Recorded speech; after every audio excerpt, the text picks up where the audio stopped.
Pollution ரொம்ப மோசமாக இருக்குது. அதாவது போகி பண்டிகை முன்னோர்கள்லாம் வந்து பழைய பாய்கி அது மாதிரி குப்பையை தான் எரிக்கிறதுக்கு யூஸ் பண்ணாங்க.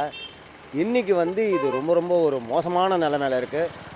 இந்த அரசாங்கம் எவ்வளவோ 2, 3 நாளாக வந்து மக்கள்கிட்ட வந்து ஒரு விழிப்புணர்ச்சியை உணர்த்தி தெரிஞ்சாலும், இந்த மக்கள் வந்து அவங்களா தான் தெரிஞ்சாகணும். இது மாதிரியெல்லாம் வந்து இவ்வளவு பொல்யூஷன் டெல்லியை விட இன்றைக்கி ரொம்ப அதாவது ரொம்ப ஆ, நல்ல இடத்துல இருந்தது. 250 பிபிஎம்மை விட கம்மியாக இருந்த இந்த ஒரு சிட்டி இன்றைக்கி பார்த்தீங்கன்னா, இது மாதிரி எவ்வளவு தான் இருந்தாலும் நேத்திக்கு கூட சொல்லியிருந்தாங்க 2 நாளாக பேப்பரில் போட்டுருக்காங்க. டயரை எரிக்காதீங்க, இது மாதிரி காற்று மாசுபடும்னு. எல்லா ஜனங்களுக்கும் தெரியும். தமிழ்நாட்டை பொறுத்தளவு எல்லாம் படித்தவன் தான், யாரும் படிக்காதவன் இல்லை. படிச்சிருந்தாலும் அவங்களாவே உணர்ந்து இது மாதிரி வந்து எதிர்கால சந்ததிக்கு வந்து ஒரு சுற்றுப்புறத்தை வந்து கெடுக்காத அளவு நடந்துக்கணும் அப்படின்றது தான் வந்து என்னுடைய கோரிக்கை.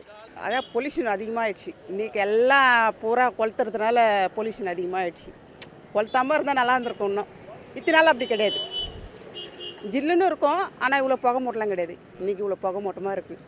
வாக்கிங் வரவங்களுக்கு வந்து மூச்சு என்ன மாதிரி வந்து வயசானவங்களுக்கெல்லாம் வந்து மூச்சு விடுறதுக்கு ரொம்ப சிரமமாக இருக்குது. தினம் நாங்கள் இங்கே வருவோம், பல வருஷங்களாக இங்கே போயின்ட்டுருக்கோம் வாக்கிங்கு. எல்லாம் விளையாடுவாங்க, போவாங்க, இதெல்லாம் இருக்குது.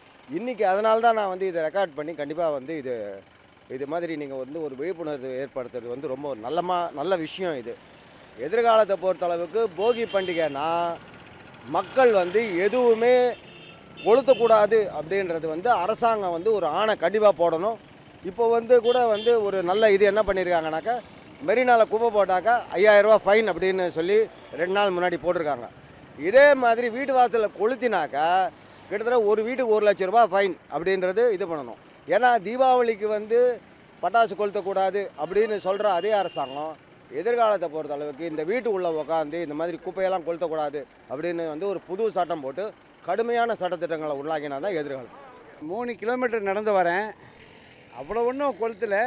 எப்போவுமே ஒரு ஒரு 2-3 இடத்துல கொளுத்துற மாதிரி தான். ஆனால் அந்த சின்ன புகையும் பனிமூட்டத்தினால இவ்வளோ பெரிய ஒரு பாதிப்பு ஏற்படுது. ஆனால் கண்டிப்பாக பழைய காலங்களை வச்சு நினச்சி பார்க்கும்போது நிறைய குறைஞ்சிருக்கு. இப்போல்லாம் ஃப்ளாட்டு யாருமே கொளுத்துறதில்ல. 1-2 பேர் தான் கொளுத்துறாங்க. அவங்களும் கொளுத்தாமல் இருந்தால் நல்லாயிருக்கும். காலையில் நான் வரும்போது என்ன நினச்சேன்னா ஃபாகுன்னு நினச்சேன். அப்புறம் தான் இவன் சொல்கிறான் போகி கொண்டாடுறாங்கன்னு. பார்த்தா ரோடே தெரியாத அளவுக்கு பொல்யூஷனாக இருக்குது. கொண்டாடலாம், பட் கொஞ்சம் பார்த்து ஒரு இதாக கொண்டாடலாம். ரோடே தெரியல.